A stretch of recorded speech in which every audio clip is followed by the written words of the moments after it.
Ntsiki, thank you so much for making time to share your insights into the future of leadership. But before we start with leadership, can you tell us a little bit about your own journey?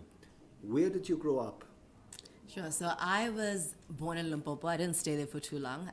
My grandmother, who's from Benoni here in Gauteng, came to fetch me. So I was in Limpopo for like a month, and then she came to fetch me, and I grew up in the East Rand in a township called Whiteville. And then later on in primary school, we moved to a farm in the Midvale, which is where I live now. So I've grown up with quite a good mix of a township background and a background of lots of tranquility and silence living on a farm. And what was your dream career when you grew up? Growing up for me, I wanted to be president. I did. So at a very young age, I always thought that I wanted to change the world in some way. And the one person that I always thought had the power to influence the world and change people's lives was the president.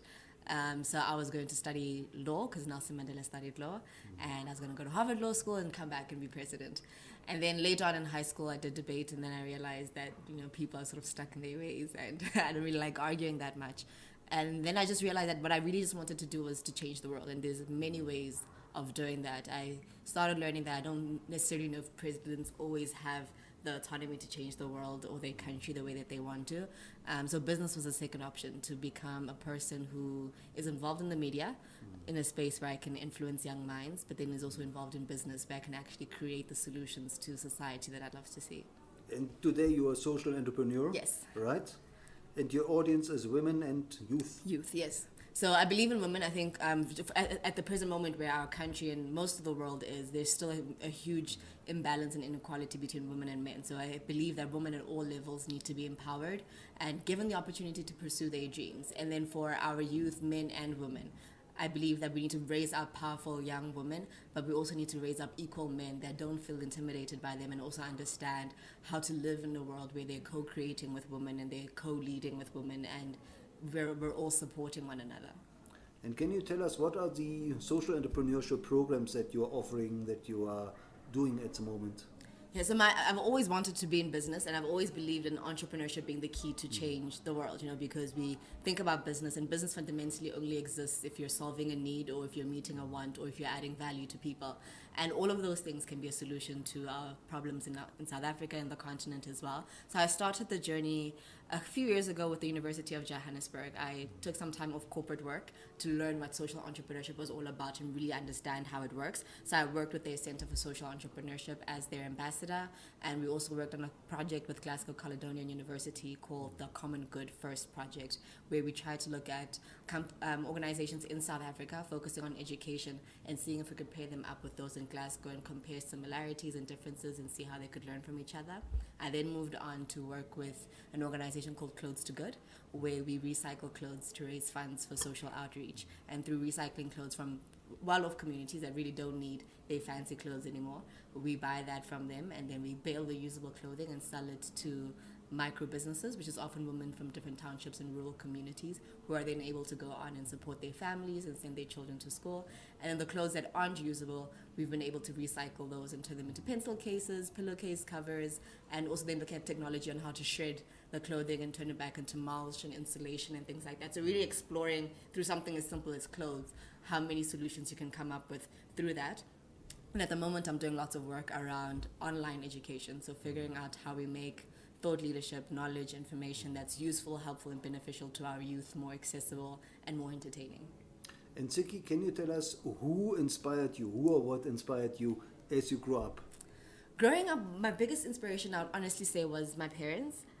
Just simply because my mom comes from a democratic South African background. So both her parents worked. My grandfather on that side was in agriculture. My grandmother was a principal at a school. And then my dad came from a typical background that most people have in South Africa, where he came from a single parent household and my grandmother was a maid. And when it came to time to go to varsity, my grand didn't have money to send him to school. So just watching my parents navigate life. My parents had me when they were 19, and they've been together ever since. And they really inspired me, watching them every single day do life, being there for their graduation, being there for our first house, our first car, all of that stuff, and just watching them overcome against circumstances and what society would traditionally expect, for me, was inspiring. And it just told me that I could. And my parents always told me that whatever I wanted to do, I could accomplish it. So that was a really big inspiration. And then looking at the media, people like Oprah inspired me. Just looking at her background and where she came from and how she was able to transform and become the woman that she is and just evolve as the person that she is in business and in media. For me, that was a really great story around where I'd like to see myself going.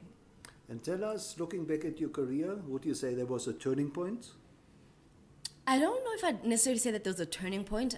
I feel like there's always been moments of new enlightenment. So you're in high school and you're like, oh, I can't wait to be 21. I'm going to be so great. Then you turn 21 and you realize, oh, nobody told me I wouldn't have the money I wanted to do the things that I wanted. And then you're like, oh, I can't wait to be 25 because then I'll have my own place or I'll have this. And then you turn 25 and you realize that those things aren't necessarily there. You start working and you realize it's not that great sunshine story where you walk in and you impress and you get promoted in 2 years. So it was constant moments of realization and also constant moments of realization working towards specific goals. So when I stepped out and said, okay, I'm not going to do corporate and I'm going to give my all towards being an entrepreneur and making a success out of it, the challenge of, okay, where do you get a monthly income from and how you respond to that, that was a moment for me to say, do you really want to do this? And then committing to doing it. It was the biting back from people's comments. People are like, oh, but if you actually had a real job, people say that a lot. If you had a real job, your life would be better. And being able to stand firm in those moments and in those circumstances and situations, for me, those are the constant moments that I think transform a person when you're confronted with your reality and you have to stand for your truth. And tell us, what is driving you today? What drives me today is wanting to see an Africa of youth and women that are empowered, that are living out their purpose, and that are becoming the best people that they can be. I really believe in that vision for our continent, and I really want to see it happen, but I also want to be part of the change of making it happen. Now, Ntsiki, let's talk about leadership. What, in your view, what does the future of leadership mean? Future of leadership, for me, is authenticity. You have to be authentic. I believe we're growing up and living in a time now where people, especially the millennials that are coming up, care about if you are who you say you are. People care that you're authentic and you're not putting up a front. So future leaders, if they're going to relate to anybody, have to be authentic. And authentic not just to what people expect, but authentic to themselves. I think people can always respect, even if they don't like who you are, they can respect the fact that you're honest about who you are. So you definitely have to be authentic, but you also have to be adaptable and agile. I think things change a lot quicker these days, and so any leader who's going to survive and keep up with the times needs to be able to change with the times. And in everything, there needs to be a consistency of truth and accountability. Regardless of the industry that you're in or the kind of change that you're driving, you always have to be accountable to the people that you're leading and accountable to what you said you would do, and just being honest and transparent in that, so that everybody constantly knows where you are and what we're doing, where is the ship that we're all on going. And if things go wrong, own up to it and let's try a different angle. And what have you learned from your own journey that you consider really important for building future leaders? What I've learned from my own journey that's very important for building future leaders is believing in yourself. It sounds like a cliche, but really, as a leader or as somebody who's pursuing your dreams and nobody else sees the vision that you have, nobody's there when your bank balance is low. Nobody is there at 2 o'clock in the morning when you're working on a project or you're finishing a proposal. Nobody's there for every single no you get from an investor. No one's there when you're doubting yourself. And because no one's ever there in those down moments, people tend to be around at the highlight moments that sometimes happen in public. And people tend to not really understand what it took for you to get there. It's very important to believe in yourself. It's very important to be able to hold to your truth and what you initially started out doing and believing that you can do it. Because sometimes there really just won't be anybody there to tell you that you can do it. And you need to remind yourself that you still can, no matter how difficult it seems. There needs to be that very sincere, very genuine belief within that you can. And you need to just remind yourself of it. Yeah. And tell us, Ntsiki, when you speak to aspiring leaders, what is it you tell them they should focus on for building a future-proof career? Future-proof career, I don't know if there's such a thing, considering that so much of our world is changing and that most technology and science is predicting that most of the future careers are things that don't exist at the moment. For one, I think that people should be educated in something. Yes, we can learn certain skills on the go, but I do think it's very helpful and beneficial to be competent in something that will always be relevant. So doctors may always be relevant. Technology could take over at some point, I don't know. But learn something that adds value to people's lives, and learn something that has a chance of being constantly relevant, so that there's always a need for you. You don't want to be disposable, and the moment you become disposable, you're irrelevant. So whatever it is that you're doing, regardless of the industry that you're in, the knowledge that you're acquiring, making sure that you're staying relevant, is finding and learning content and building up your skills in a manner that is relevant and allows you to consistently add value. So you can never stop learning. You definitely can never stop learning. Now, Ntsiki, tell us, when it comes to technology, what are the technologies that you think will be important for the future leader? Sure. So for me, technology sometimes is a bit of a scary thing, just looking at how much it's expanded and how rapidly it's growing. I think most leaders take for granted the impact of artificial technology and artificial intelligence, and just the role it can play in our future. So making our processes at booking in hospitals a lot easier, making medicine more accessible to people, making education more accessible to people, looking at those options in technology that allow you to mass produce and mass scale up on solutions that people need. So without people having to travel, how do we reach people in their homes? That's a very important aspect of technology that we have to look at, and different technologies are coming up in that space. Specifically for Africa, we're not connected as connected as we should be. So simple things such as fiber and wireless connection and data, we still have data challenges, and making calls free or zero rated, whatever it is. We as a continent, first of all, just need to be more connected. And any African leader that's going to succeed needs to ensure that their country or the environment that they operate in, first and foremost, has connectivity. And when you speak to future leaders, what do you tell them about social media? What do you tell them about how they should use social media? So for social media, really, everybody has their own audience on a different platform, especially for different countries. I think different people in different countries gravitate to different platforms for different reasons. So you should definitely know the market and the audience that you're trying to speak to, and master the platform that they are most on. So if you know you're speaking to young millennials from a middle class to upper background, they're mostly on Instagram and they prefer communication through pictures. So that's the platform that you need to master.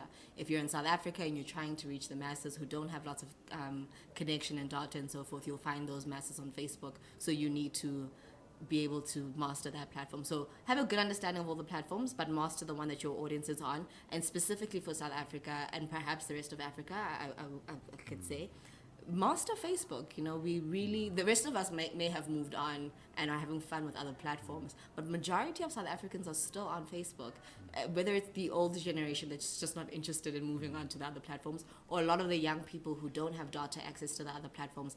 Facebook is a really great platform to connect on through pictures and through words. It's also a great platform in terms of the way Facebook business is going in general, and the ownership stake that they have in other technologies, and what that potentially looks like in the future. Facebook TV, Facebook chat groups for the substitute for Skype and so forth. So really don't underestimate the power and the reach of Facebook. I think they've got a really great plan ahead. Now, Ntsiki, you are mentoring many up-and-coming leaders. Can you maybe share a success story or two where you mentored somebody and that person really took your advice to heart?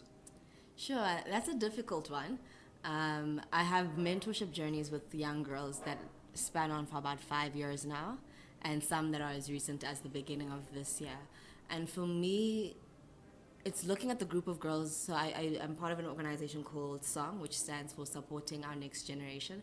And we started out with a group of girls in Everton North at a high school called Qotilizwe. And we started mentoring a group of girls from grade 8, and we've seen our first matric group leave. So I was responsible for the grade 10s when we started. My group of grade 10s is now in matric. And it's just been so wonderful watching them grow. So seeing their mindset shift, we did simple things with them, such as doing a vision board. And it's always such a big thing when you're speaking to a girl who's from a community where most of their peers get pregnant at a young age. They're potentially the first one in their family who might go to university. They don't see people in their neighborhood buy their own cars or graduate and things like that. And then when you challenge them to come up with a vision board, and then you tell them that they can accomplish what's on their vision board, there's always this moment of disbelief. That's sort of like, but you don't understand where I come from. So for me, it's seeing those girls who were in grade 8, who were insecure, who weren't too sure of, I don't know about this, who are now in matric and they are powerful and they're confident in the things that they'd written down on their vision board around, I want to be a doctor, a lawyer, an astronaut. And they've worked up their grades and they've made the effort to improve their science and maths marks and make sure that they can qualify to go to university for that. For me, it's powerful because I think at that age, it's so easy to get caught up in what your peers are doing. And it's so much to overcome your traditional thinking about what your environment tells you. So for me, seeing those young girls push beyond has been really special, yeah. And Ntsiki, who are the role models of leadership that you recommend youngsters should study? That's a difficult one, you know. I think there's lots of great leaders in the world. For youngsters, I would firstly say that looking at your industry and the space that you want to be involved in, the industry that you want to disrupt, study leaders in that space. Study leaders who have succeeded. And more importantly, I would say also study leaders who failed. There's people who've gone before you, so don't waste time making the same mistakes. You know, so never look at somebody who's failed or who tried something and failed at it and go, oh, they're not great, I'm not going to read into their story. Read into it, find out what they did, find out what went wrong. When the person had that idea, they had a really good mind around what they wanted to do. Maybe they just didn't execute it well, but there was enough data for them to say, I'm going to do this particular thing. So maybe see if there's another way that you can do it. So definitely look at different leaders in your industry and in your space. For leaders who are going to change the country and the continent at large, studying African leaders is very important for me, current leaders and past leaders as well, and really finding those trends and understanding where the major shifts happened in our society. And lots of tech leaders as well, people who are making great strides in Africa in the telecom space are really great people to look at. And Ntsiki, where can people follow you and how can they connect with you? Sure, so I am on all social media. So on all my social media, I am Ntsiki Mkhize, which is NTSIKIMKHIZE. So that's on Instagram, on LinkedIn, on Twitter, as well as Facebook. And if people do want to contact me, they can send an email to my website page, which is info@ntsiki-mkhize.com. Now, is there one thing you would really like to ask our listeners to take to heart and implement in their own leadership?